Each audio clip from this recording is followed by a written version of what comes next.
2022 annual Meet the Candidates Night sponsored by the Friends of the Dighton Public Library. For those of you that don't know me, my name is Zach LaPointe and I serve as the chairperson of the Friends of the Dighton Public Library. I'm so happy to be here back in person after being on Zoom for the last 2 years. It is so nice to see faces. Let's get started. So I'm going to get started by reading the ballot first. So for Town Collector, running for Town Collector, we have Paul. If you guys just want to wave your hand in the air so people know who you are. We have Town Collector is Paul Reynolds, who's also running for Town Treasurer. For Planning Board for a 5-year term, we have Joseph Figueredo. For Moderator, we have Scott Dingus and William Moore. For DR School Committee, we have Peter Latour, who is not with us tonight. For Public Library Trustee, we have Ann Meitzen. Town Clerk is Mark Pacheco. And for Assessors, we have Carol Beauregard and William Moore as well. For Sewer Commissioner, we have Paul Jolly, who is not with us tonight. For Parks and Rec, we have Kerry Fontaine and Rachel Goulart. And for Board of Selectmen, we have Brett Zagrafos and Peter Karen. Okay, so the ground rules for this evening have been given to our candidates in advance. This is an opportunity for the public to meet the candidates through opening statements and questions from the audience. Candidates will be limited to 3 minutes for an opening statement and will be given up to 2 minutes to answer questions. Questions from the audience will be taken after being acknowledged by the moderator. Please, when you ask a question, you're going to come up and use the microphone here in the front of the hall, so that way Cable can pick up your question. Please word your question so that they cannot be answered just by a simple yes or no answer. If a question has already been asked, it should not be repeated. Questions should reflect the issues of the greatest interest to the entire community and cover a broad range of topics. Candidates and audience members are strongly encouraged to focus on the issues, not personalities. No personal attacks of any candidates will be allowed tonight. Candidates are asked to not distribute campaign literature on school grounds, and campaign signs are also not allowed. Each candidate for a specific office will have the opportunity to answer each question. The order that the candidates answer will rotate with each question. Candidates will be timed and given a 30-second warning with a sign before time is up to be able to complete their thoughts. Candidates who are running unopposed may wish to just make an opening statement. And if time permits, each candidate will have 1 minute for a closing statement. We expect to conclude by 8:30 tonight. So Meet the Candidates Night tonight, for those that weren't able to make it, is being taped by Channel 9 and will be aired on Channel 9 at a later date. If you have any further questions or opinions on a subject that was not answered tonight, we suggest that you contact the candidates directly. And with that, we will get started with introductions. And the first one to come up is Paul Reynolds.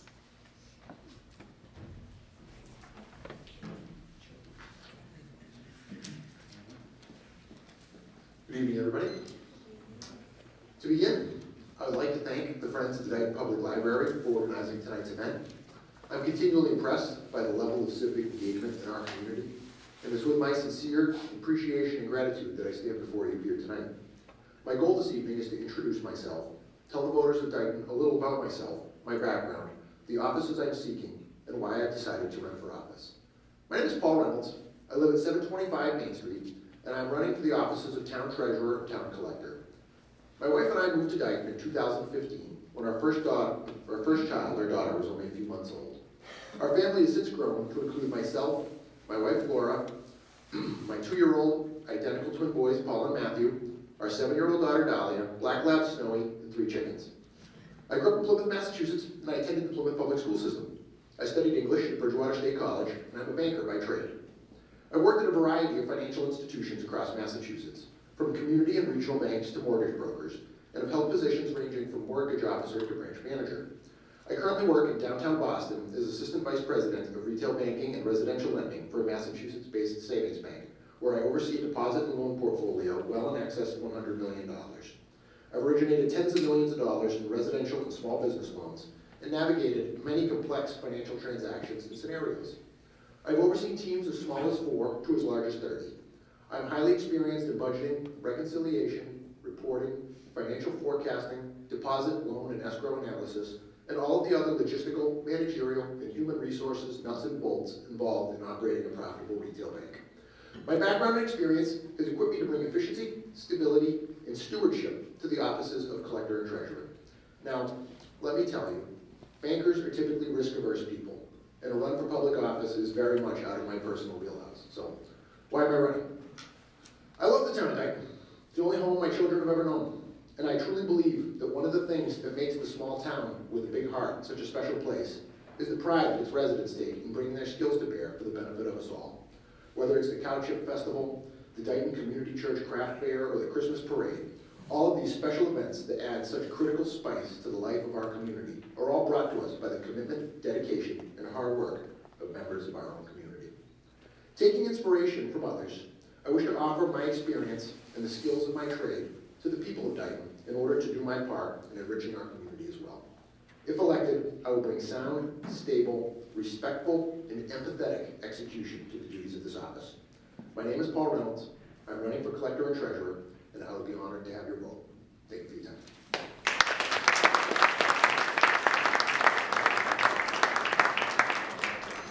Thank you very much, Paul. Next is Mark Pacheco, who's running for town clerk.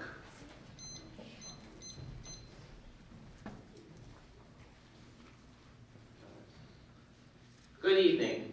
I'd like to introduce myself. My name is Mark Pacheco. No, not the senator. I've been asked almost daily, so I thought I'd clear that up. I'm on the ballot for the position of town clerk for a 3-year term. I was appointed to this role on March 15, 2021 to fulfill an unexpired term. A little bit about me. I'm married to my beautiful wife Holly 2 years ago. We have a daughter, Margot, and another baby girl on the way. Land is what brought us to Dighton, as well as a small town to raise our family, to include our 2 horses, many chickens, and in general, our mini farm. I will continue to be the recorder of history for the town of Dighton, preserving the history of today and the keeper of records of our town's past.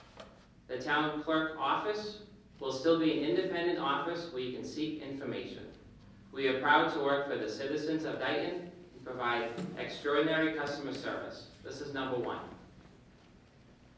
In my short time here, my office has had some accomplishments to include new secure drop boxes for the town clerk and collector, website overhaul for town clerk, accepting online payments, lowered the overall late fee for dog licenses, implemented the mandatory re-precinting process for voters of our town, started the process of working with the CPC for vital record book preservation, and began putting meeting notices online. I am proud to be a Daytonian and excited to be a town clerk. I will treat everyone the way I want to be treated. My word is everything. I love our town, our country, and our beautiful red, white, and blue American flag. Stop by the office sometime. I'd love to meet you.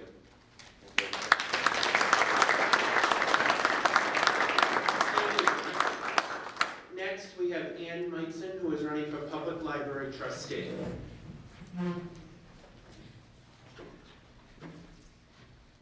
Hi, I'm Ann Meitzen, a little shorter. After being part of the Friends of the Library for the past 3 years, I became really interested in running for trustee. What I can tell you is that I'm not totally sure of what my job will be as a trustee, but what I can tell you is I see our library with a future bigger than where it is today. I see us with a single library, brick and mortar. Who knows how long it will take before it will come. You'll have to go to the town selectmen's meeting to find out more about that. But I believe that the library can be more than it is at this point. I have the interest, the energy, the time to put into being a loyal trustee for the library. Any questions? Thank you.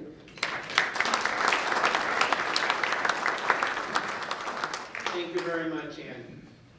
Next, we're going to move to the Parks and Recreation candidates, and first up for that is Carrie Fontaine.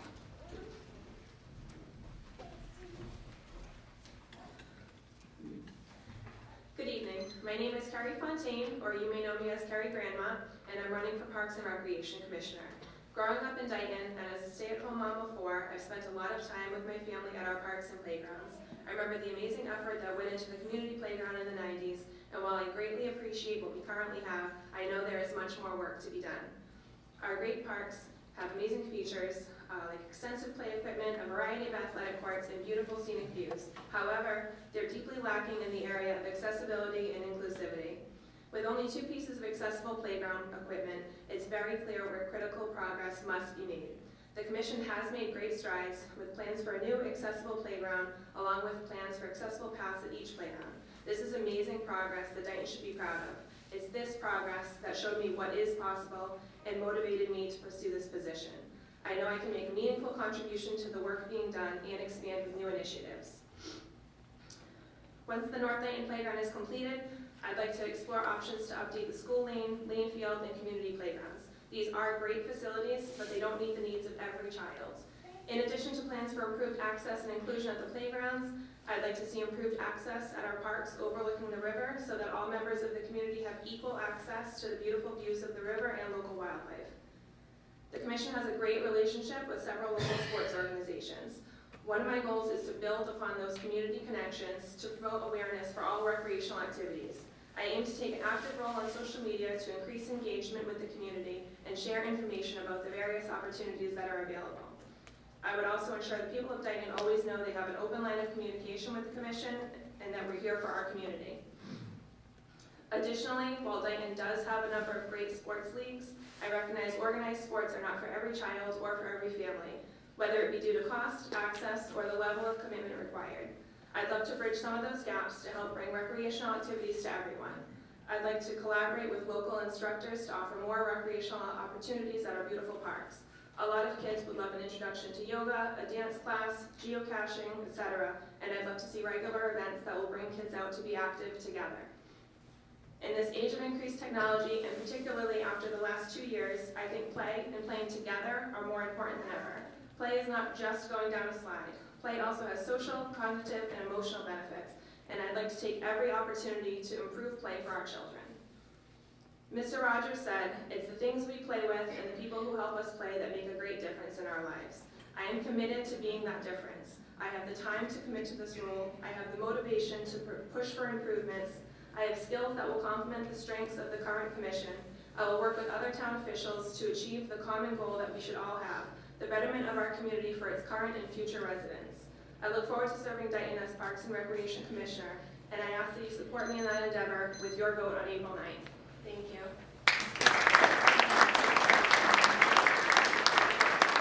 Thank you, Carrie. Next is going to be Rachel Gulak.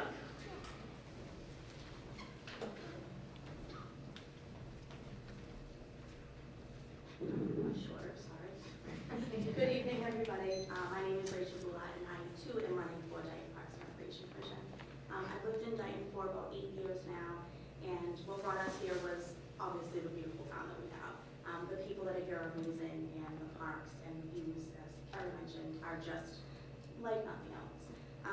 Currently, I am on the PTO board, working as the communications secretary, and my big project this year is the playground project. So what better way to jump into Park and Rec? I've been working with a current member of Parks and Rec to just really dive into what's needed for our new playgrounds and what's needed to be done in accessibility. I've been also meeting with financial advisors and our ADA coordinator and town administrations just to really get a hold of everything that we need to have done properly. Our goal this year is to really change, for both the elementary and the middle school, just their outdoor play areas. A lot of it's lacking. There's really no accessibility whatsoever, and as Carrie mentioned, that's just so important. Same thing with our playgrounds in town. There's a lot to be done. So, with meeting with the ADA council coordinator, I've learned a lot, and to know how far we still have to go, to me, just, it's really important that we get there. So, with the PTO, I've also helped with planning large events, different fundraisers, dances, workshops, breakfasts and lunches with teachers. A lot of this stuff has to do with, you know, getting entertainment and getting vendors and securing building usage and police detours and all that stuff. So when it comes to the event that the Parks and Rec has to host, you know, I am familiar with all the details that go into that and, you know, all that fun stuff that nobody really likes to deal with, I've already dealt with. So as far as that goes, I feel like I have the experience, I feel like I have the knowledge behind me for this Parks and Rec position. And I just feel like I can bring a lot to the table, knowing what I know and just the passion that I have. The reason that I am the chairperson of the Dighton PTO playground project is because of my passion. And I would love to bring that to our town and just make everybody aware of all of our events and all of our beautiful playgrounds and parks and make them the best they can be. Thank you very much.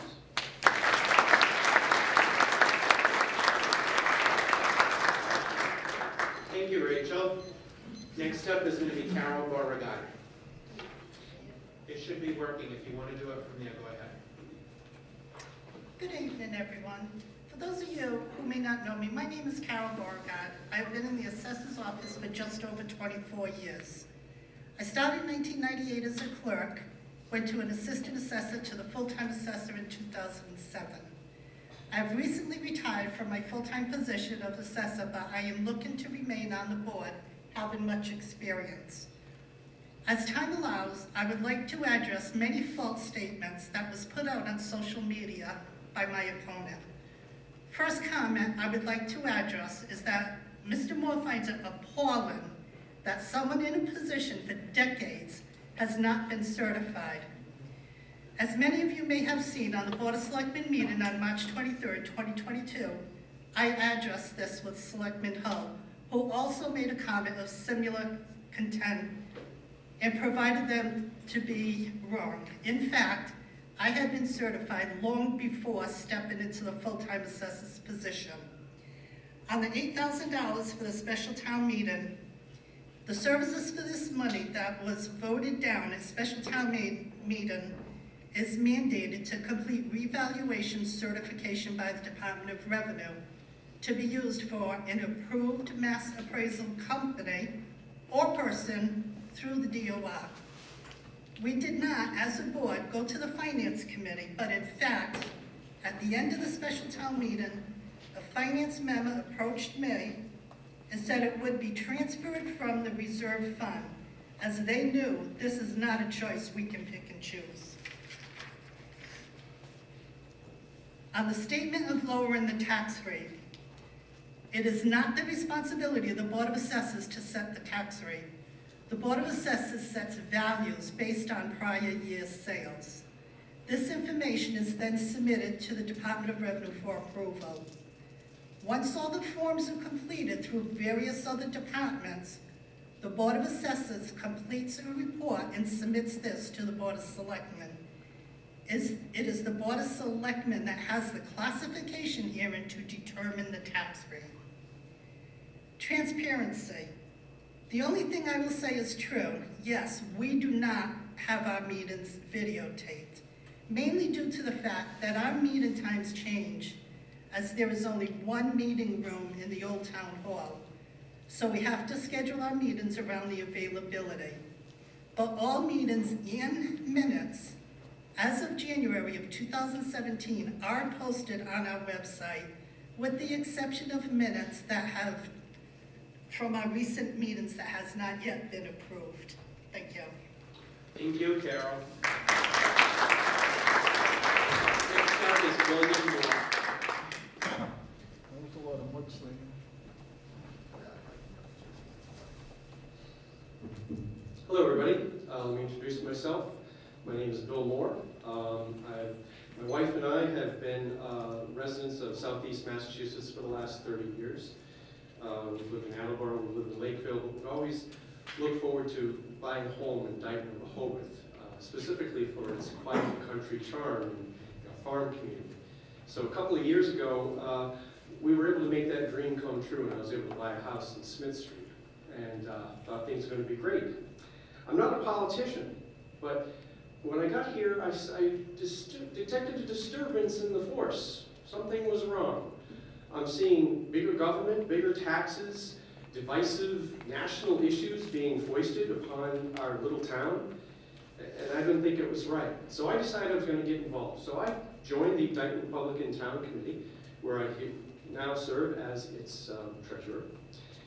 You may also know me from the No Debate BP campaign. I did spearhead that campaign, and whether you like it, whether you agree with my arguments or not, I hope you can appreciate that I poured my heart into it, and I tried my best to lower the taxes for the citizens of Dighton. So now I'm running for town moderator and assessor. I can go moderator first. Yeah, and then I'll start. So I had some issues when I saw at the last town meeting. I believe that the current moderator simply lacks the temperament to do the job. What I saw was that not all voices were equal. I would say something too. I may disagree with you. I may, we can disagree on something, but I'm going to fight to the death for your right to say your opinion, because that's the heart of democracy. And I don't think it's right that some people get preferred treatment as town moderator. I saw him become visibly agitated over having dissension among the vote. I welcome that. That's democracy in action, when people are debating back and forth. And lastly, I find that the rules, I believe, were not followed. Now, according to our town bylaws, we use Cushing's manual. And there are several instances that I can look at that the rules simply were not followed. I think the most egregious of which is where one of these citizens had requested a hand count, and he was promptly denied, which from every rule book I can find, from Cushing's to Roberts, says that every member has the right to request a recount. So in addition, you may or may not know, town moderator also appoints the finance committee. And in that respect, I will do everything I can to appoint conservative voices that will try to keep our taxes low and help Mr. Karen as best as possible in keeping our taxes low. As town moderator, I promise that every voice will be heard equally, and I will apply the rules equitably. So, good time. You want to move into assessors? Yes. And in the assessor's office, I believe there's some problems as well, as my opponent just alluded to. During town meeting, there were 2 votes about $8,000. There was a vote and there was an attempt to reconsider. They were both shot down. The people of this town said, no, we are not going to spend that $8,000. We've been given multiple reasons about this, about certification and licensing, and we haven't been given a clear and direct answer of exactly what certification, exactly what licensing. From what I can see is that there is one level of certification required by the Department of Revenue in order to be an assessor. The other certifications come from an organization called MAAO, and these certifications, a statement was made the other night that everyone on the board has this certification. However, I can tell you that certainly Ms. Goulart has not been on the board. Speak of the devil. Has been on the board for only 1 year, so it's physically impossible, since the requirement to get a certification from MAAO is you got to be an assessor for 3 years. So, and add insult to injury, when this money was turned down, they went to the finance committee. Whether the finance committee went to them or they went to the finance committee, it doesn't matter. $8,000 that we said no to. They should accept the consequences of that. Also, I want to talk about transparency. Now, I did just hear my opponent say something about minutes being online. Well, last time I checked, which was admittedly a couple weeks ago, there was not a single set of minutes on our town website. If I get elected, I promise that I'm going to make sure that somebody in the staff gets whatever certification necessary to do all the work necessary in-house. And we are not going to try to go to sneak by an extra $8,000 at a special town meeting. I promise we're going to be transparent. I'm going to make sure that we at least get minutes. There's no reason why there can't be posted minutes of every single meeting. And it's also been brought to my attention that it's been 20 years that we've had, since going to town meetings, that we have not had a report from the assessor's office. It wasn't until Ms. Gulak joined this year that we did get a report. So I promise to work just as hard being an assessor as I did for the Nota VP project, and I'm going to do my best to keep our taxes low and make sure everyone is treated fairly. Thank you.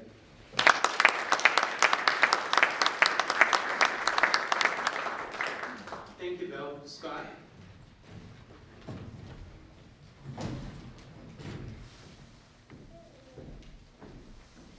Good evening. As many of you know, my name is Gary Scott Dingus. I most commonly go by Scott. So when you read the ballot, it's G. Scott. I'm running for re-election for the office of Town Moderator. I'd like to start off by saying thank you to the Friends of the Dighton Public Library for again hosting this event. I look forward to this event each year, providing both the candidates and the voters the opportunity to convene and converse, not in the form of conducting town business, but as a community with candor and respect. I would also like to thank the many mentors in this room and those who have moved on from our town government for their support and teachings over the years. I can hardly name them all, but highlights of a few, individuals like William McCann, Mallory Aristine, Ed Schwartz, Sue Medeiros, Town Council Attorney Gay, Nancy Goulart, as well as many individuals I have the honor to serve with on the Finance Committee. And last but certainly not least, I'd like to thank my wife and kids. My wife has taught me so much about stepping up and out, putting herself out there to help a common good. Her herself served the last 6 years as an elected town member on our school committee. Thank you for all you do and all you've done. I have had the honor of serving at this town as town moderator for the past few terms, proceeding over multiple annual town meetings and several special town meetings. Prior to being elected town moderator, I was asked to stand in for our prior town moderator on a few special town meetings due to conflicts. I have also had the opportunity over the past 4 years to oversee most of the Water District special and annual town meetings. Prior to serving in the official capacity as town moderator, I had the absolute honor to serve on Finance Committee for multiple years.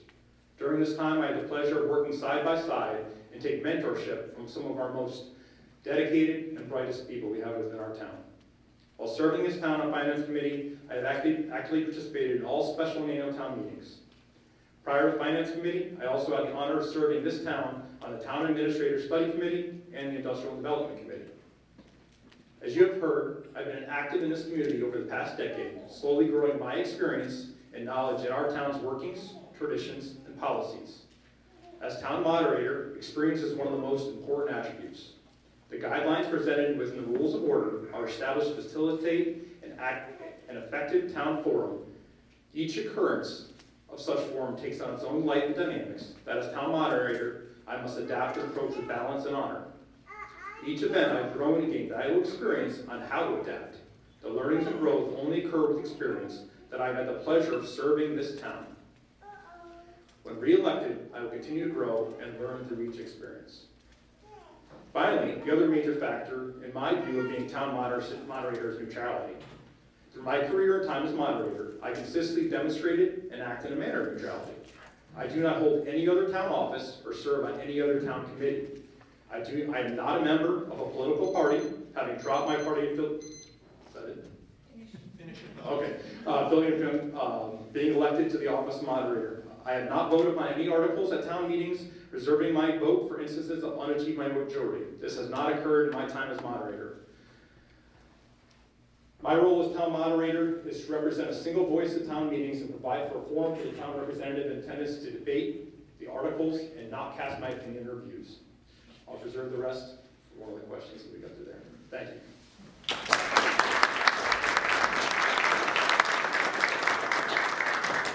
Thank you, Scott. Last but not least is the Board of Selectmen candidates. And Peter Karen, you are first.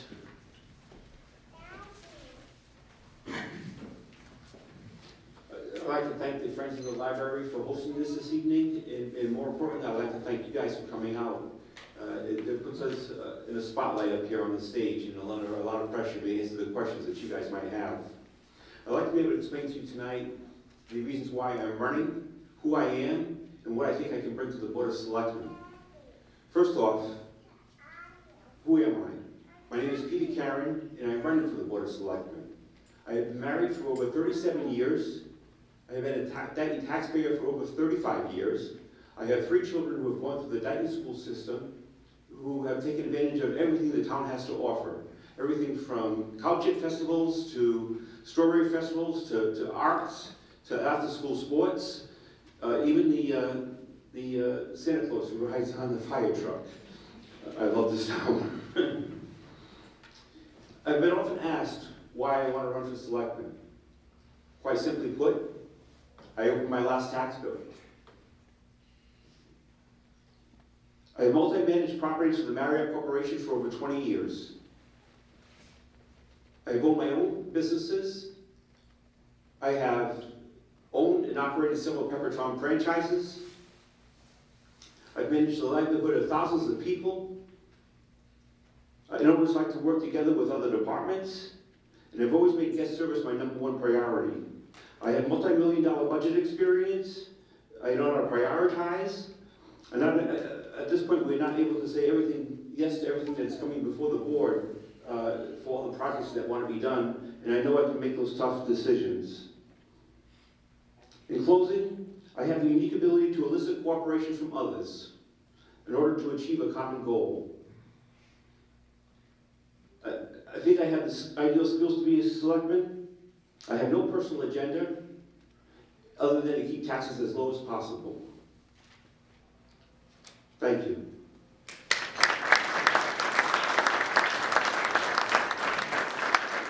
Thank you, Peter. Brad?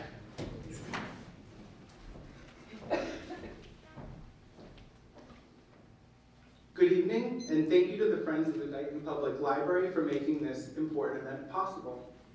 I want to start off by thanking you for giving me the chance to serve you as selectman the last 6 years, which has undoubtedly been the highest honor of my life. When my grandparents, Judith and Raymond Zagrafos, made the big move to Dighton from Dorchester in the 1970s with their 3 children, my father Raymond, my aunt Doreen, and my uncle Stephen, in search of a better public education system and a better life, I know they never imagined that their grandson would serve on the Dighton Board of Selectmen nearly 5 decades later. I am a proud second-generation Daytonian and the product of all 3 Dighton public schools. I went on to earn a bachelor's from Bridgewater State University, a PhD from the University of Texas at Austin, and a Marie Curie postdoctoral fellowship from the European Commission to study human brain cancer stem cells abroad. I have lived across the country in Texas and across the world in France, but Dighton is the only place that I have ever called home. This is the reason I entered public service, to help make sure that Daytonians today still have the same opportunities as those afforded to me. Since being elected, I have been hard at work on behalf of all Daytonians. We have accomplished the following together, and so much more.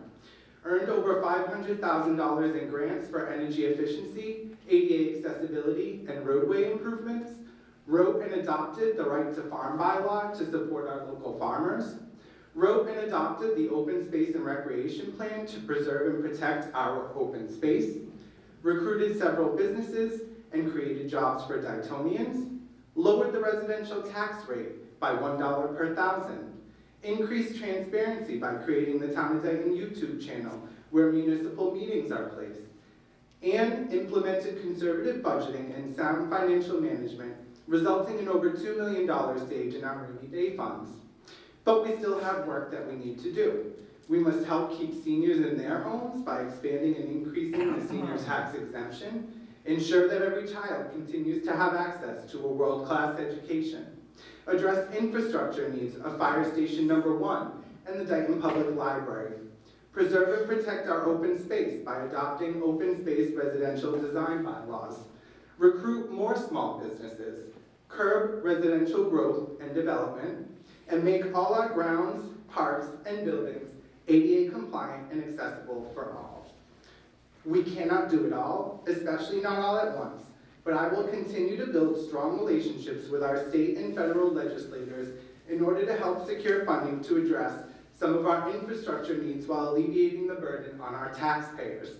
I will continue to work day and night to secure hundreds of thousands of dollars in state and federal grants for the town of Dighton, and I will keep working with key stakeholders to recruit small businesses to Dighton in order to increase commercial revenue. We must rise to meet these challenges, not ignore them. These problems will not go away, and they will only get more expensive to solve with time. But we have to do it together with unity of purpose. So I ask for your vote on April 9th to continue to be a strong force for collaboration, unity, and cohesion in our community. Thank you.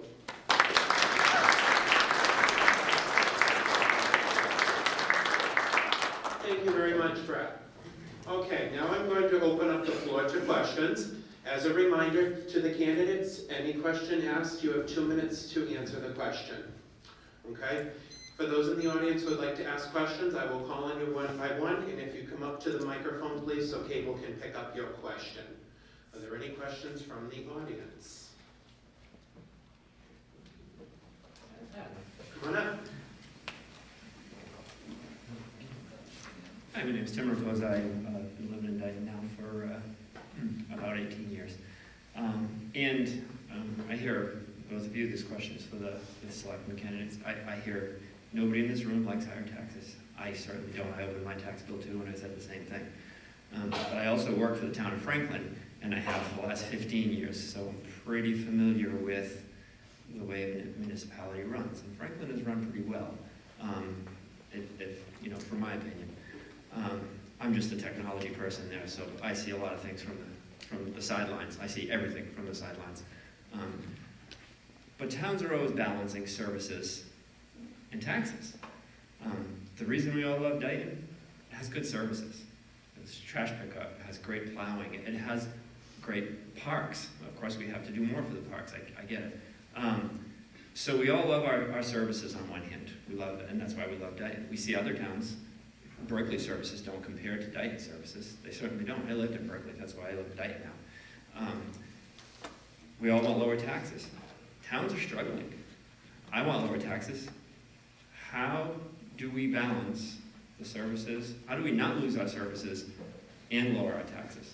Something has to give. So that is my question to the both of you. And you know, you can each take your 2 minutes to answer. But I'm sure everybody in this room wants to know, if I'm going to lower our taxes, what services am I going to lose? At what cost? Money, you can't get money from nowhere. Is that directed towards the selectmen candidates? It's 2 selectmen candidates, Okay. yes. Brett, why don't you answer that question first, please? Thank you. I appreciate that. So actually, I have not promised to lower your taxes because I understand that the selectmen and no selectmen, no board of selectmen, are in control of home values or the housing market. And as you know, home values are up by, on average, over 10%. So unless the plan is magic, we can't make your tax bill lower. But here's what we can do. We can respect, not criticize, the budgets that voters approve at town meetings. It is not the selectmen that spend money. It is the townspeople that approve the budgets, that allow the departments to have money to spend to function. We can keep the tax rate low. As I mentioned before, we have lowered the tax rate to selectmen by almost $1 per thousand since I was still elected back in 2016. We can earn hundreds of $1,000s in grants, as well as work with our state and federal legislators to reduce the burden on taxpayers and get more money by them helping us, not by asking the taxpayers to fund those things. And lastly, we can continue to practice sound financial management and ask the tough questions during budgeting, which we're doing right now. Thank you. Thanks, Brett. I'm a firm believer of lower taxes. I manage millions of dollars in budgets, and our philosophy has always been, you start with a zero budget and justify each line item that gets spent. I don't believe the town does that. I know for a fact the town does not do that.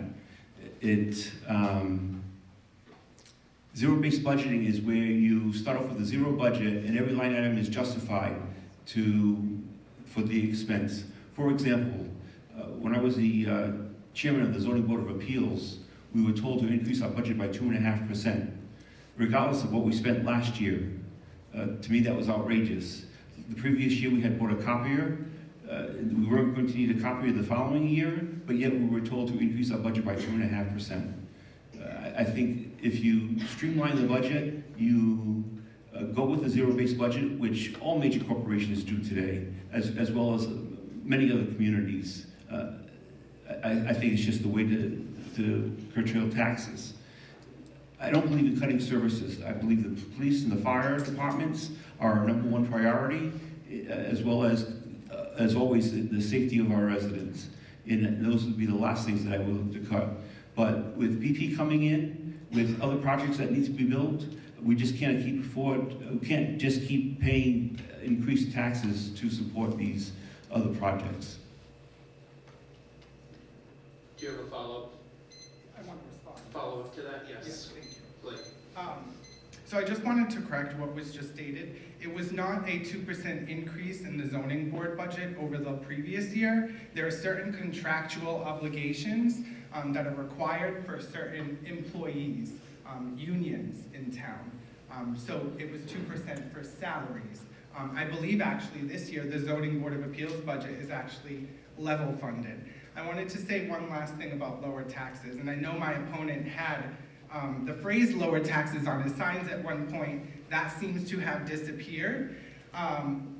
If you are going to promise to lower people's taxes, I think you need to explain what specific budget cuts you're going to make, what infrastructure projects you feel are unnecessary. Is it the fire station? And how you plan to make people's homes worth less next year than they're worth this year. Thank you. Thank you. All right. Have any other questions from the audience in the back? Come on up.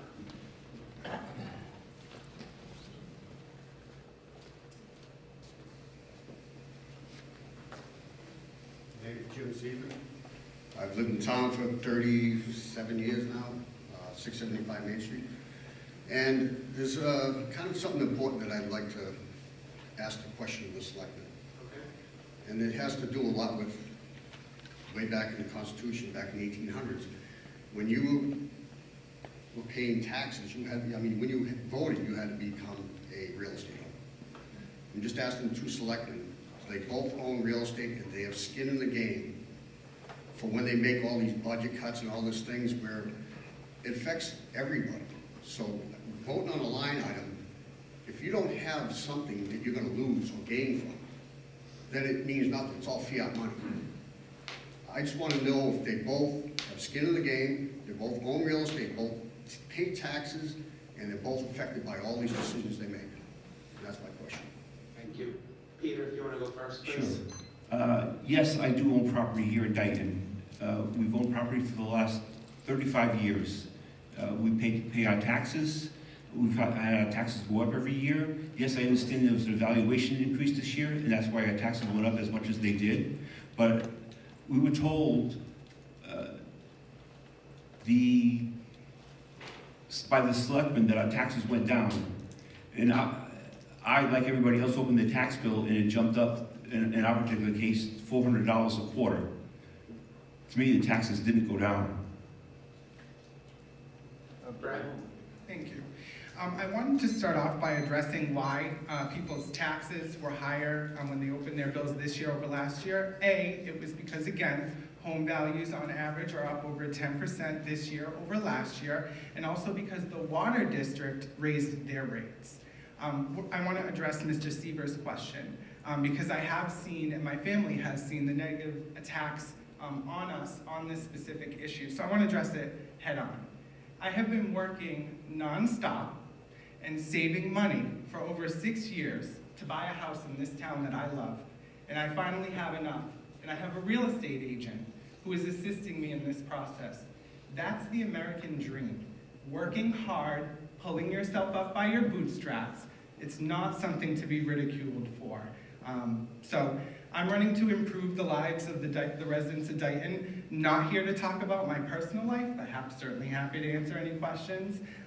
This question really has no bearing whatsoever on the role of selectman or my performance in that role, which I think speaks for itself.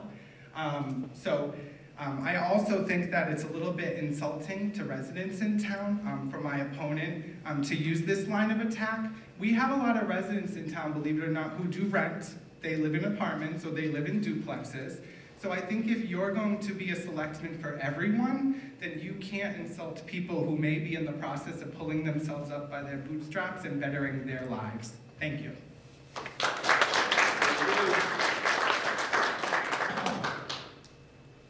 Do you want to respond to that? Yes, please, if you don't mind. Sure. Thank you.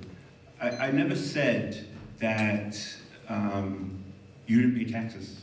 I don't know if you're just self-conscious about it, but those words never came out of my mouth. So for you to bring them up and insist that I said them is absolutely incorrect. I believe in being a selectman for all the people, whether you're a taxpayer or not. And it's not just people who live in apartments that they do pay taxes. They pay taxes through rent, and they should be represented as well. I don't believe that Brett is accurate in saying that his family has been insulted or anybody has made a personal attack on him. Thank you. Can we just, Brett, can we move on to other questions for now? Okay. Until after the fact? Sure, yeah. Okay. Any other questions from the audience? You and then Jack, you can go after. Come on up. Hi everyone, my name is Kelly Smathers. I live on Council Way. I chose to live in Dighton. Unlike Brett, I was not raised here. I'm originally from Wilmington, Delaware, and my husband is too. We moved to Boston before we were married, living in sin, and like Brett mentioned, trying to make the American dream. We moved for job opportunities to Boston, and when COVID happened, there were no real reasons to stay. So we started looking for a house, and instead of living in a one-bedroom apartment with our 1-year-old, we found our beautiful home on Council Way and envisioned a life for our children that I wake up to daily, living. And my first town hall meeting was interesting. I think I forgot it was being recorded, but I had an opportunity to be pulled out of the Facebook comments section and into the actual broader conversation because Brett made an effort to know me. So I just want to throw that out there because there is that out there that I strongly, I've explained my support for Brett in many ways, but I just wanted to have an opportunity to ask questions to both candidates, selectmen. But I have a 2-part question because it's also to the town moderator, so I can wait and do that later. Yes, please. Okay, okay, thanks. So because I have 2 small young children, and I chose to live in Dighton when I decided to buy a house and we were gonna make the biggest investment of our lives, and we chose this town without knowing a single soul.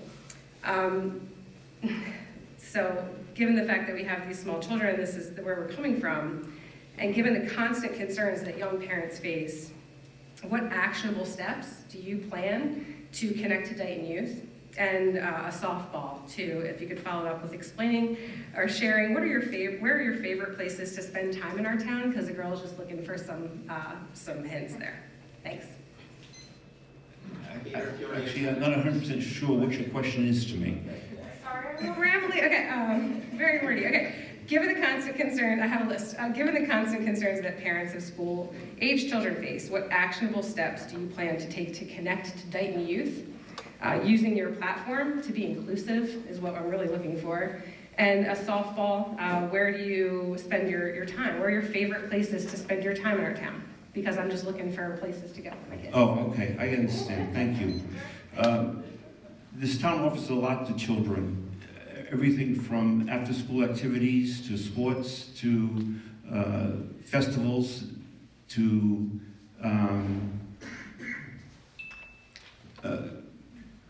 favorite places to hang out, the softball field. I guess what would I personally do to enhance the lives of those children is what you're asking. I would maintain our library. I would offer more after-school activities.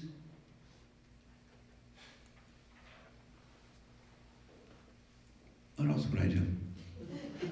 Go fishing. Go fishing? I don't know, I'd have to think about the question some more. I'm going to turn it over to Brett.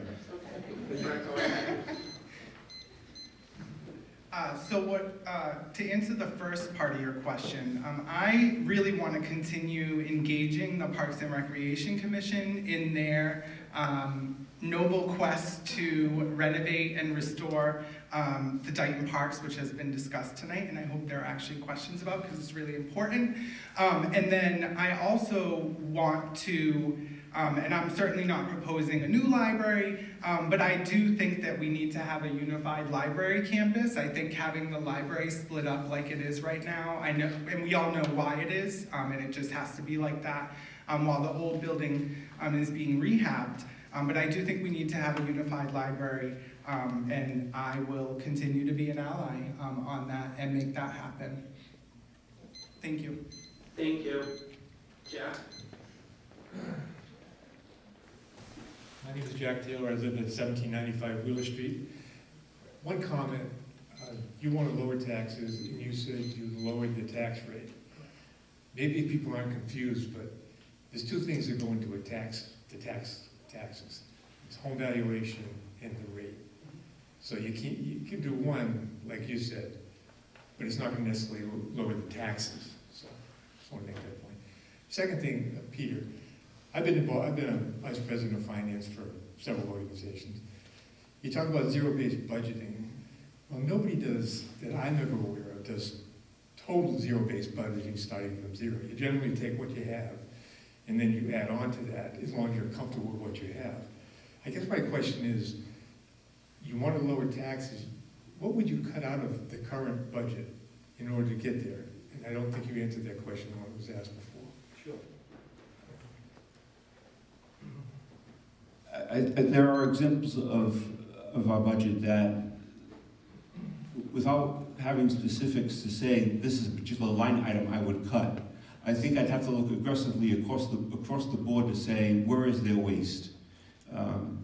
One of the things, there's obviously waste when we get $1.7 million in free cash to spend every year. Not every year, I'm sorry.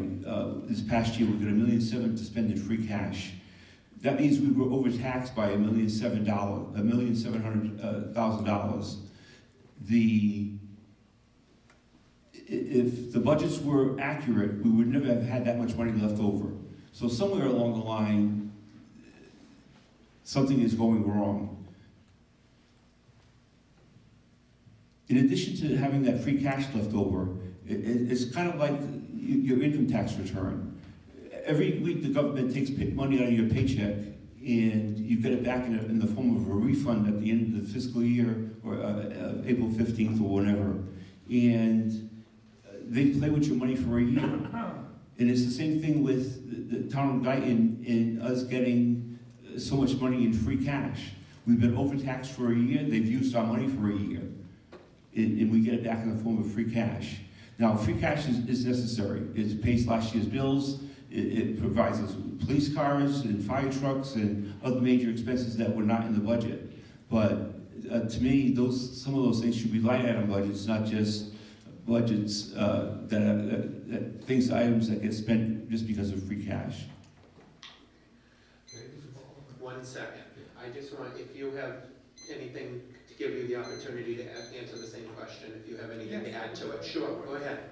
Well, the first thing I wanted to say, and everyone has a right to have opinions and concerns, but I think that if someone is certainly a candidate for selectman is going to have strong opinions and concerns about potential budget cuts, then they should probably attend the Finance Committee and the Board of Selectmen's meetings, as well as the town meeting where the budget's approved. What I would be curious to know, furthermore, is that the largest part of the drivers of the budget are education, which is 53% of the budget, and the second biggest is public safety. So if someone's going to cut and promise to make cuts that result in lower taxes, I would assume that where they're going to start is education and public safety. Thank you. I will let you follow up, Jack, afterwards. I just want to give other people in the audience a chance to ask questions. Sure. Pat, and then Glenn.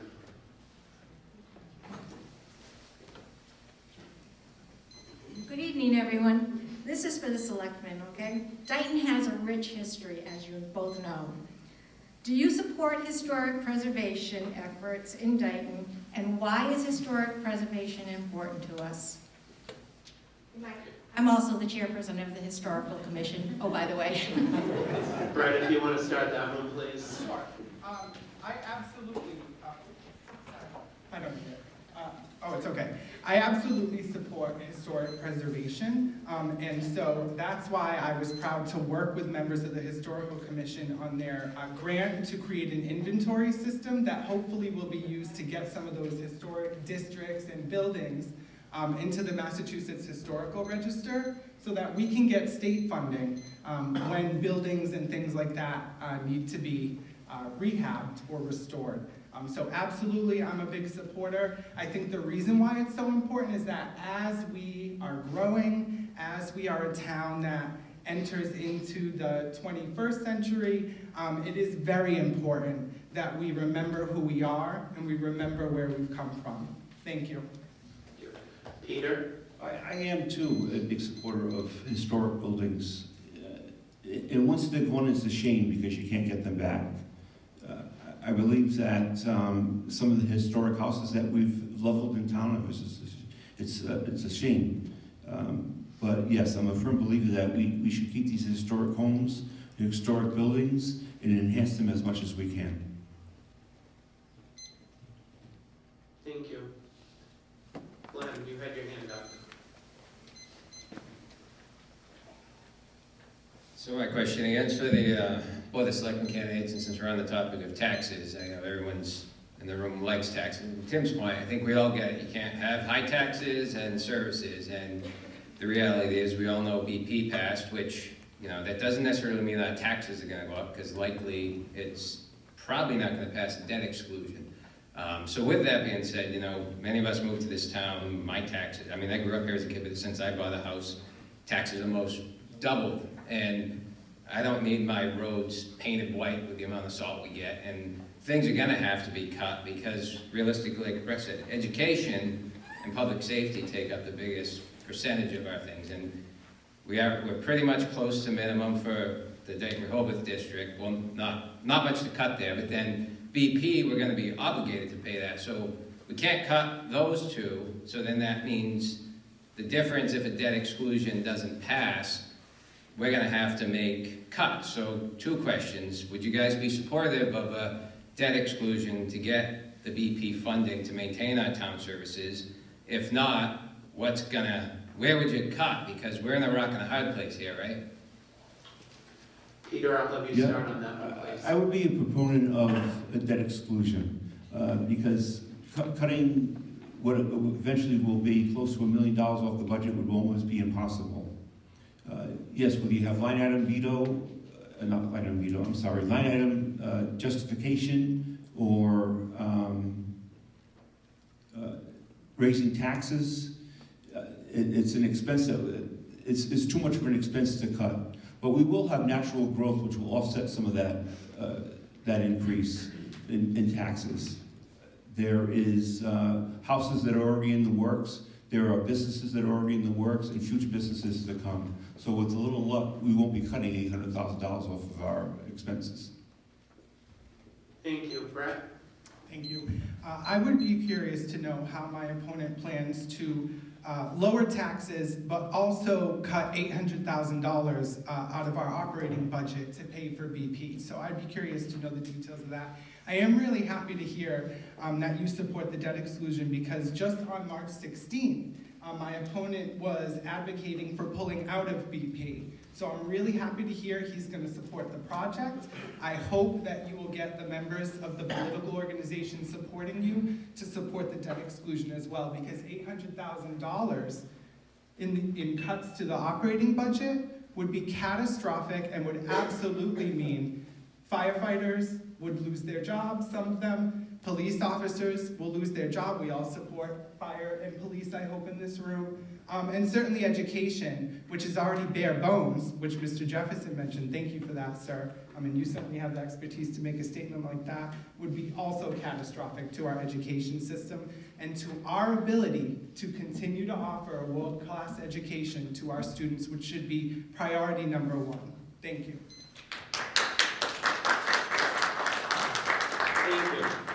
Any questions from the audience? Yes.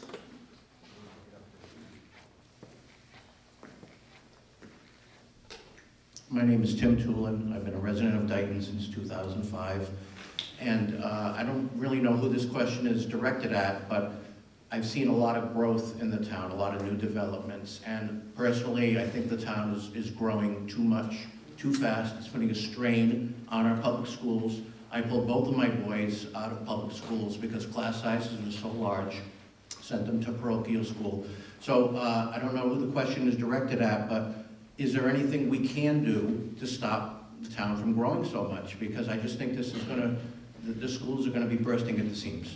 Thank you. Sure. Select Brett. Yes, thank you, sir. I would definitely be interested in hearing my opponent's response to this question, only because they have been involved in approving many, many subdivisions that have gone into this town, and to your point, Mr. Tulin, have really put a strain on our public services. And I want to say, not just to our schools, but to our ability to provide water, our ability to provide sewer where it is in certain parts of town, our ability to keep the street lights on, which thank God we did the Green Communities thing and replaced all the bulbs to make them LED.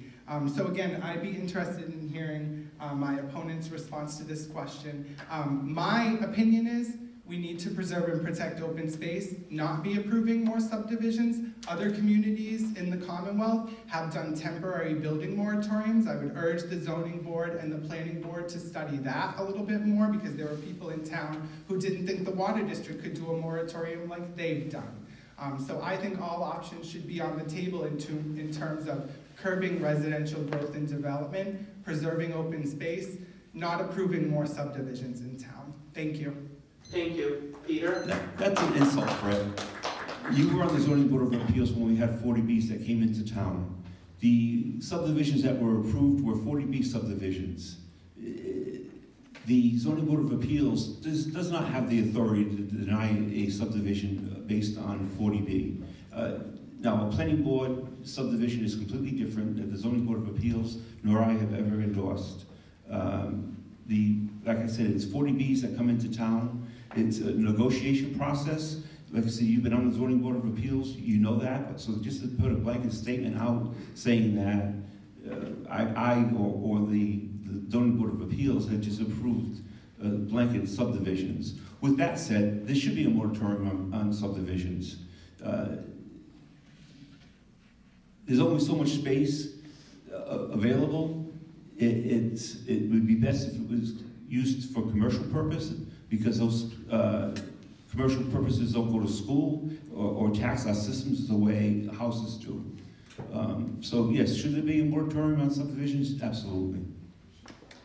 If you'd like to respond to that, you may. I'm really excited to hear that my opponent is a proponent of a building moratorium, and I hope that if for whatever reason you don't win the election on April 9th, that you will be a champion for that building moratorium on the zoning board.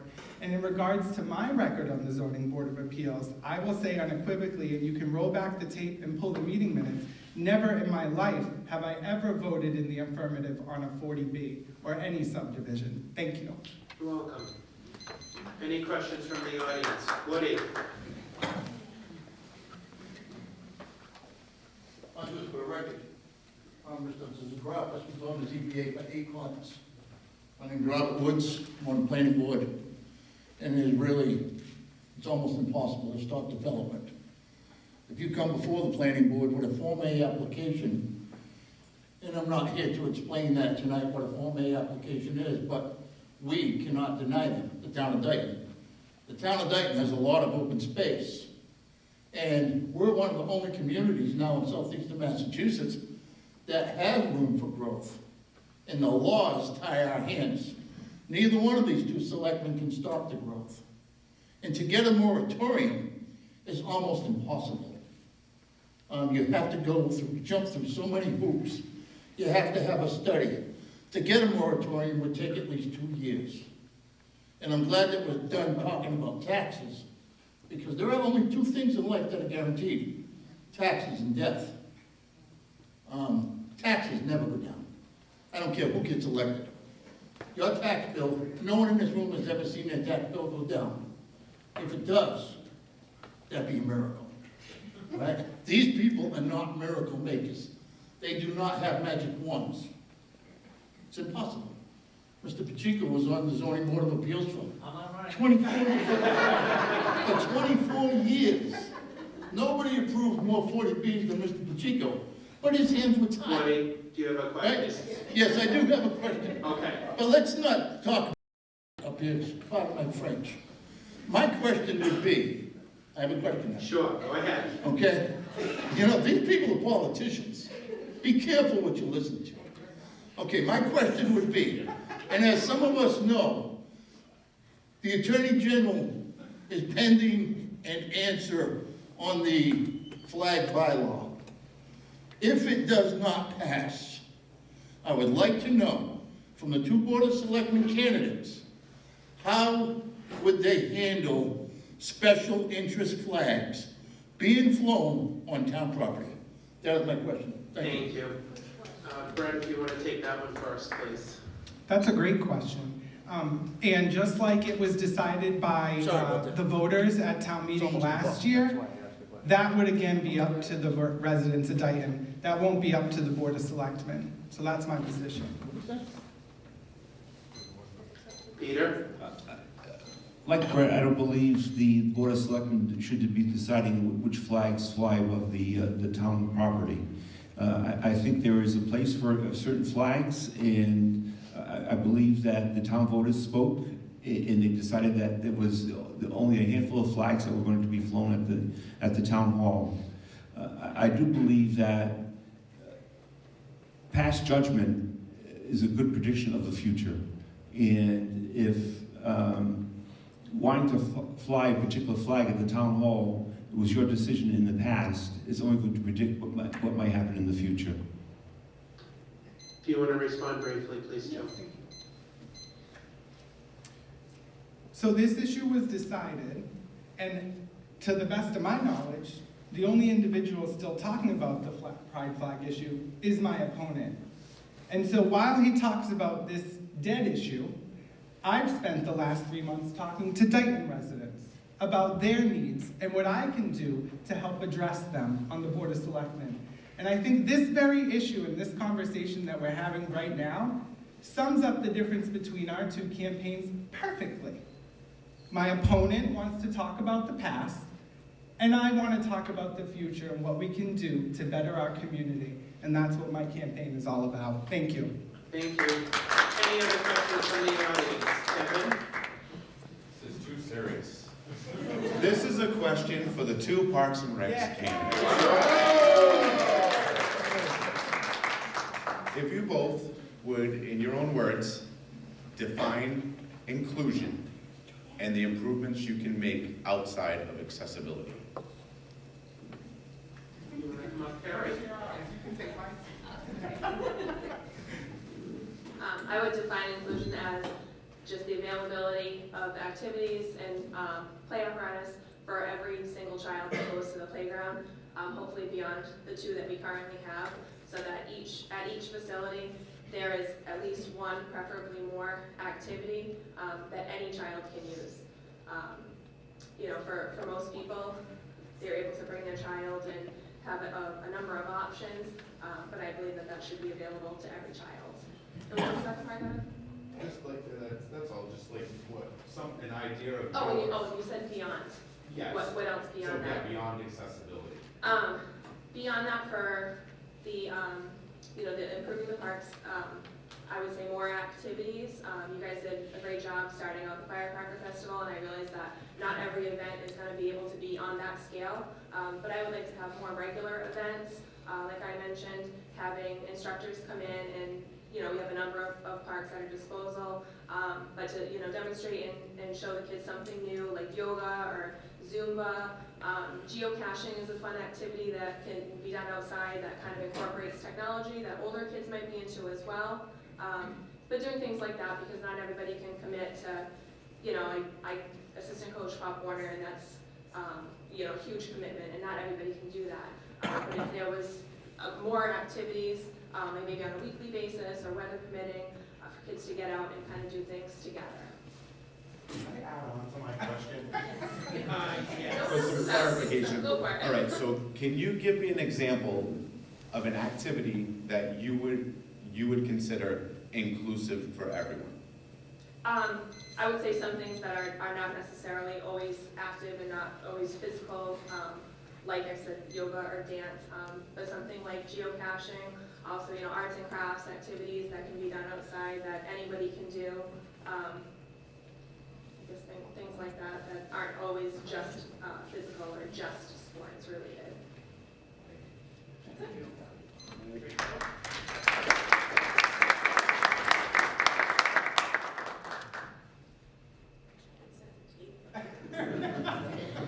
So to me, inclusion means the ability to allow all children of all abilities to be part of play, if we're specifically talking about playgrounds. As far as the question on exactly what I would think of as something that all kids could be a part of, moving beyond that physical type of things like she had mentioned as far as sports and stuff go, I'm a big advocate of kids who just want to get together and do like a reading group, or, and I know some people think that's a little, but like, a reading group or an arts and crafts type of thing, or just something where kids can come together and maybe not even necessarily do one particular thing. Like for instance, I know the middle school has a board game club. It's a little bit different. Not every child wants to go do sports, not every child wants to go run around and do all that, and not every child can. So having something like that where they can just come together and be together and find their own way, to me is, I think, just another way of inclusion. I don't know, did that answer the whole thing? Thank you. Other questions from the audience? Vicki?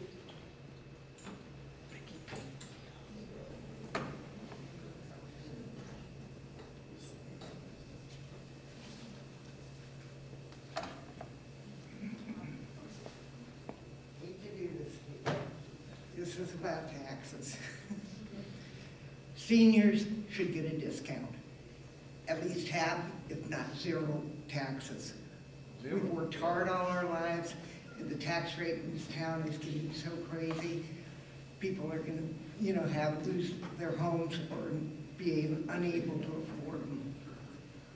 What's your idea? Brad, go ahead. So I have made one of the main points of my campaign expanding and increasing the senior tax exemption. So I can't speak for the Board of Selectmen, but it has been bandied about $1,000. So I know $250 may not sound like a lot to some people in this room, but I think to seniors on a fixed income, that really can make a huge, huge difference and go a long way towards keeping some seniors in their homes. But how would that affect it 5 years down the line? Because you're talking about all these projects. You should have a 5-year, a 10-year, and a 20-year plan. We can't afford it. Is that a question? Anyway. Did you have another? No, Peter. Okay, Peter, go ahead and answer the question. I'm a firm believer in taking care of our senior citizens and our military.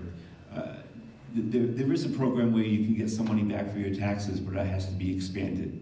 Too many senior citizens are losing their houses because the taxes are too high. And I honestly, all over the country, I honestly believe that we have to do more to protect our senior citizens. Just not that long ago, a vet came into the town hall who couldn't afford to pay his taxes, and the gentleman stepped up and paid his taxes for him. That's a shame. Thank you. Thank you. Joe, yep, come on up.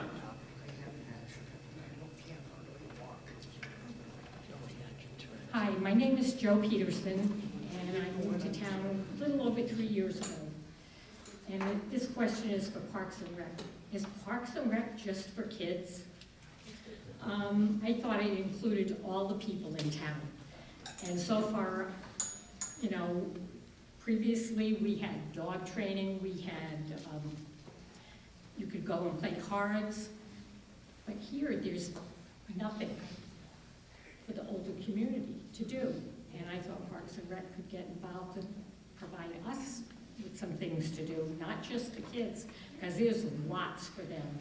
DBSL is getting ready to go into full action with baseball and softball. I enjoy watching those, but I would enjoy doing something. So, do you have any ideas? That's my question. Can you just clarify that question for me? Yeah. Because What kind of activities could Parks and Rec do for middle-aged seniors Okay, and got it. senior people? Got it. Thank you. Rachel. They have not. Yeah. Thank you. This is actually something I've thought a lot about. I know there's been a lot of talk of dog parks in the town. A lot of people like that, and I personally would love to see it come to, like, what was that? It was like dog training sponsored. Yeah, yep, there was sponsor, I know, there were all kinds of, well, to go along with the dog park. But also, I can remember my grandmother being part of like a bunch of bingo groups and card groups and stuff like that, and I think that would be something that would be really great to start bringing in. Just, again, like I had said, not everybody wants to do the activity type of stuff, and when it comes to the senior citizens, I think they like the idea, at least the ones that I know, of bingo and card games, and I like the idea of the dog park. But like you had said about the dog training and whatnot, I think stuff like that is just really important to just really open the door. And something that I'm really big on is opening communication. So when I'm on different sites, the town sites, and I'm just looking at everything people are asking for, and there's so many opinions and so many things that people want, and I think a lot of them are really great. I think it's really important that the community keeps talking to Park and Recs and keeps telling them like what they're looking for, because without that input, nobody knows. So personally, I would like to, like I said, bring in sort of like a bingo night or card games, stuff like that.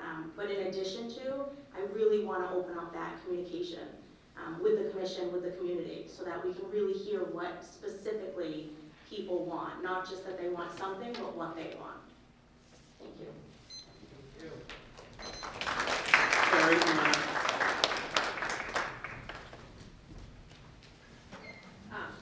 I actually have notes on that too for in my follow-ups. But yeah, that for regular events for kids and adults to come out and try something new, like yoga or Zumba or something like that. I think even in Rehoboth recently, somebody came in and did like a belly dancing class for seniors, and it seemed like people had some fun with that. So I think that there's a lot of opportunities for adult activities too. Somebody had asked me about pickleball courts. I discussed that with Kevin. That's coming up. He also knew somebody who's really big on pickleball that he thought might want to come in and kind of instruct also. I discussed with somebody else who mentioned other sports opportunities for adults as well, that they knew somebody who might come in and want to instruct on that. So I think that there's a lot of opportunities like that out there too. Another thing that I thought would be nice, because we do focus a lot on the playground and the children, but also incorporating seniors into that and kind of having a day for seniors to come out and see the kids and watch them play and everything too, to kind of get out and enjoy the parks in that way if they don't want to go on the swings or slides. But I do think that there's a lot of opportunities for adult activities as well.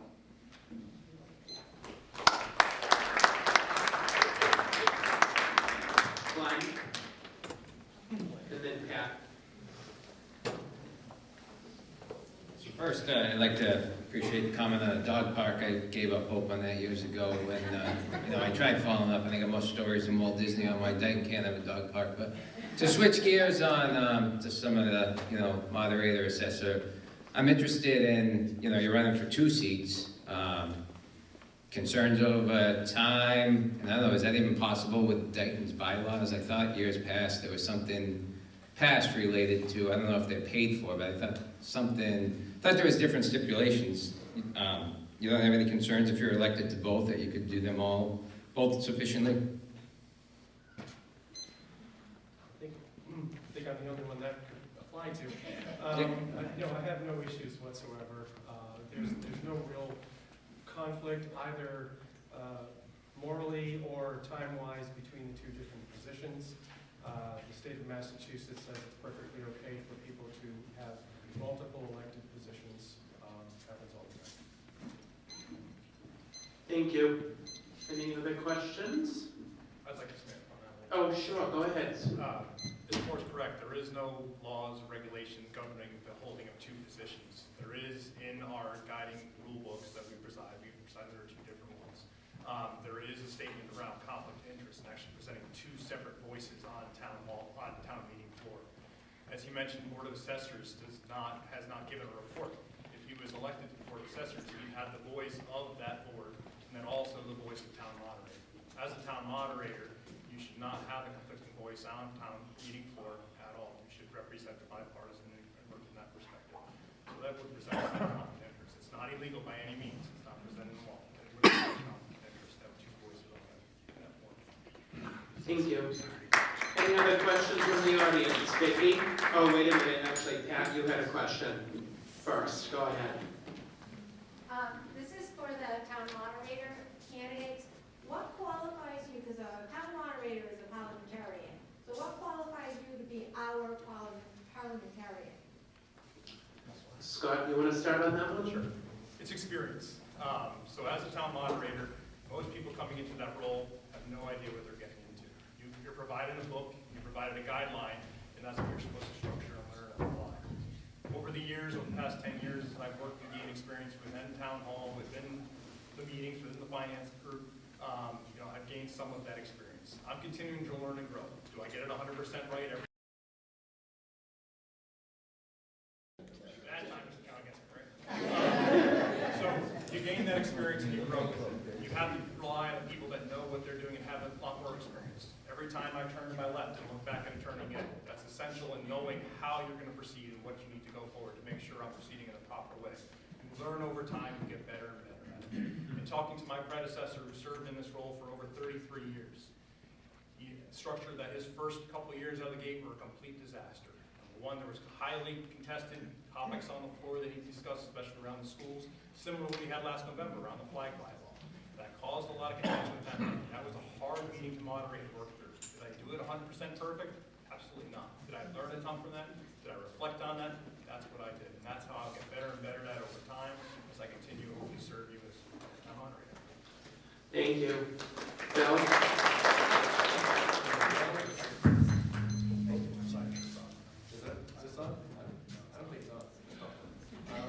Yeah, I'll just talk loud. So first of all, and honestly I forgot to get into it when I introduced myself. I'm a software engineer by profession. I've been a software engineer for 30 years. It's my job to pull apart complex systems and work within complex sets of rules. A little bit OCD, a little maybe autistic, and I'm very particular about things. And from what I've seen is that the rules are by our bylaws is the Cushing's manual. And I've already went through, is this on? And I've already went through the trouble of studying it greatly. I believe that my history in software engineering and working with complex algorithms gives me a great experience or great ability to do this role. Also, in addition to the things I do around here, I belong to a chorus in Providence, Narragansett Bay Chorus, of which I serve as the treasurer, and I've spent many meetings dealing with motions from the floors and seconds and so on and so forth. So I'm fairly familiar with the parliamentary process. Thank you. Thank you. We have time for about 2 more questions from the audience. Vicki?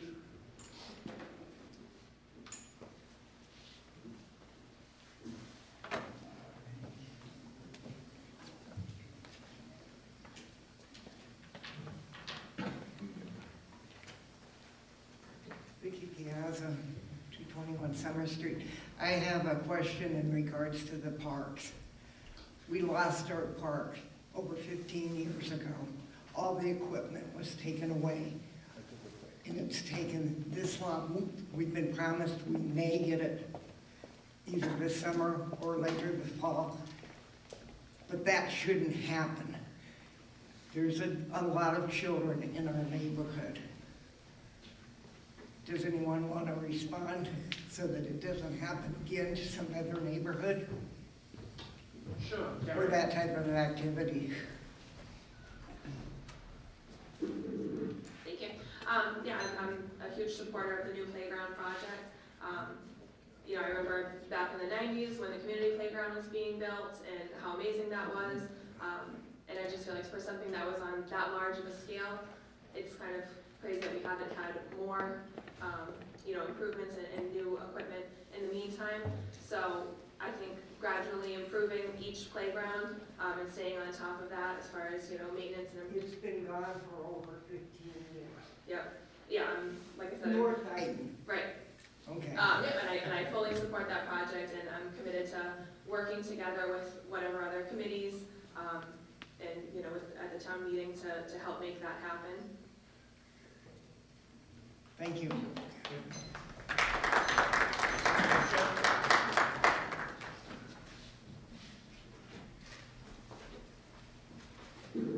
think, Vicki, if you were asking how to stop that from happening again, like to losing it.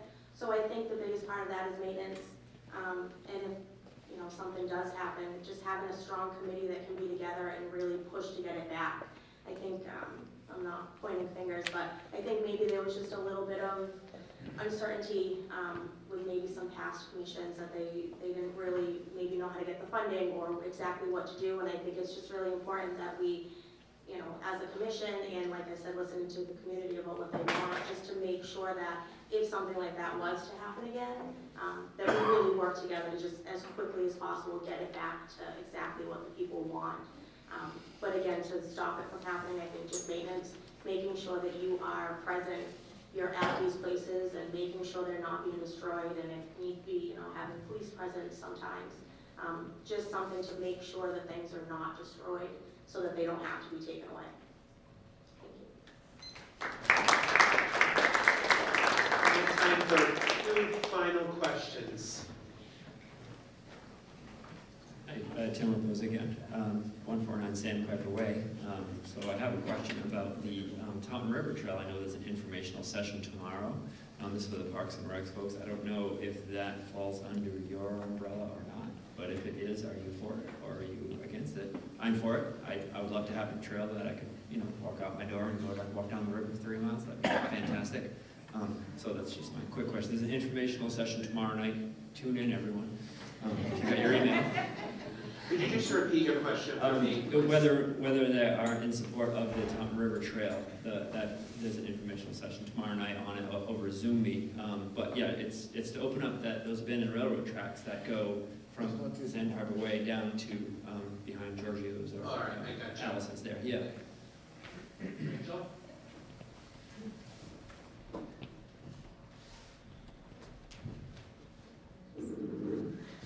Yeah, so I know about the information being presented tomorrow, and I would love to know more about it. What I do know about it thus far, I personally think that it would be a great idea.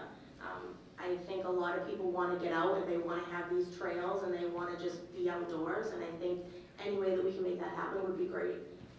But I think, you know, like everything else, it depends on the people in the town and what they vote on and what they want. But I personally think anything that can get people outdoors is great. So, thank you.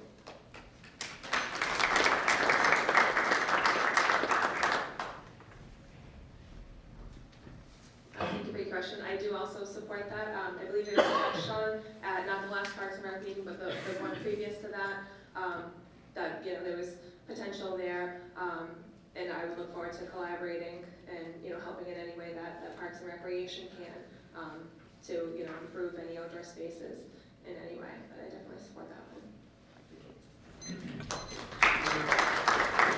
Other questions from the audience? We have time for 2 more. You had follow-ups from earlier, so go ahead. More concise this time. This one's for the moderators.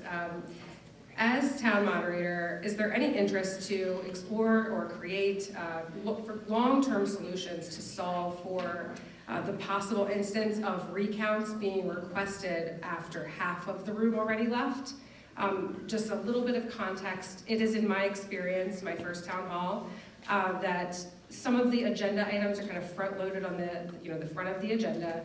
to get, people are there, you want to get the votes done, right? So as the event, or as the night goes on and they're approaching midnight, the room naturally will filter out and people will leave to go home.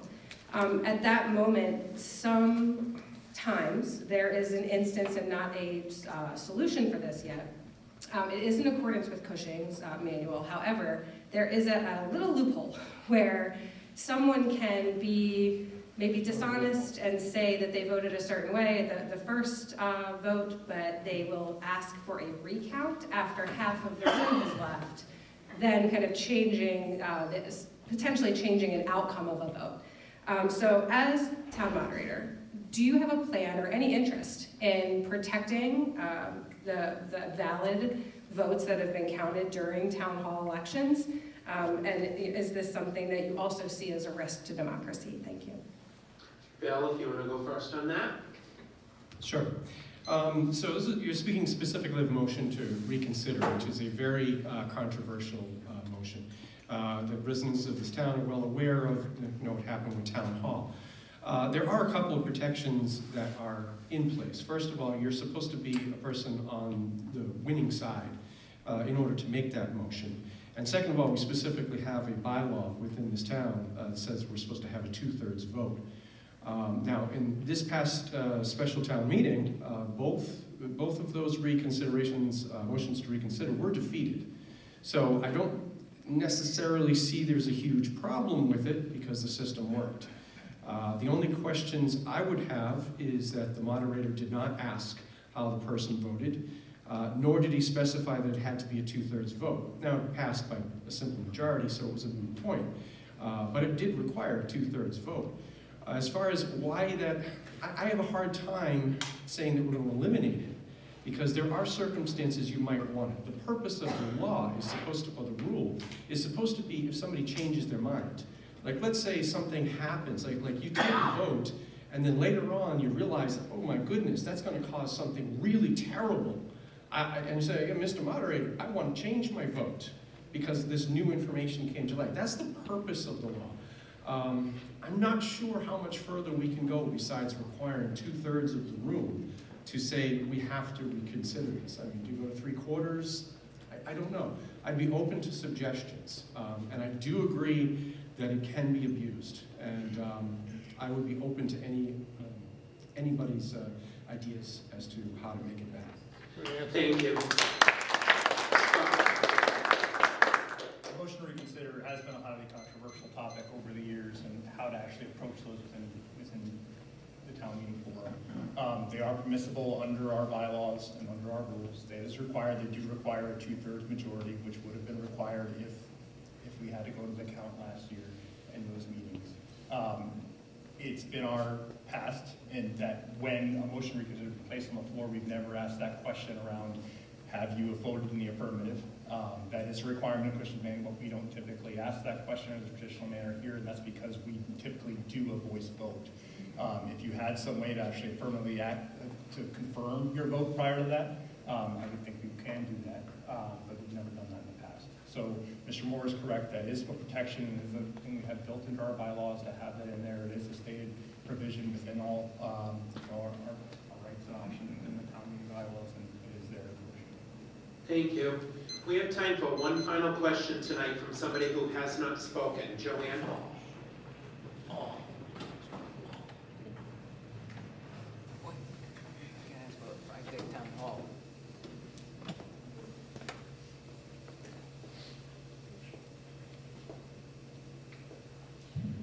Hi, I'm Joanne Racine. I live on Middle Street. I've been a resident of Dighton for almost 42 years. And I'm addressing this to the selectmen, the candidates. And knowing that our library is grossly inadequate for the size of our town, I was wondering what your stance is on a new library. Peter, if you want to answer that first. Sure. I think it's the right project at the wrong time. I'm not so sure that the town at this point could afford another major expense with everything else that has to get done. I'm a firm believer that something has to get done, and I know something is in the works that I'm not allowed to talk about, and I don't believe the selectmen are allowed to talk about as an alternative to the current library situation. But I do believe that there is something that has to get done. Thank you. Brad? So I also agree that something does have to get done. I don't want to say that it should be a new library simply because the library trustees, first of all, I don't want to steal Ann's thunder over here, but the library trustees do play an important role in what the plan is going to be. So what I would say is I plan to work with them to see what our options are so that we can have some kind of a unified library where everything is in one place, there's adequate space, and then there's room again for like programming. We all remember the teen room. I used to go in that room back in the 90s. I'm dating myself. But we need something like that. To Mrs. Smather's point, there needs to be resources for young people. We are renovating our parks thanks to some commissioners in the room and our candidates. So I think now is the time to address the needs. It may not be a new library because quite frankly, we have a lot of infrastructure needs, fire, etc. But something does need to get done, and we do need to have a unified library in one place for everyone. I appreciate that. That is all we have time tonight for, folks. I do appreciate you coming out tonight. I want to thank the candidates for coming out and speaking on important issues in town. Just a reminder. Thank you, Zach. Welcome. The election is, reminder that the election is on April 9th over at the elementary school, so please go out and vote. Have a great night, everybody. Thank you so much.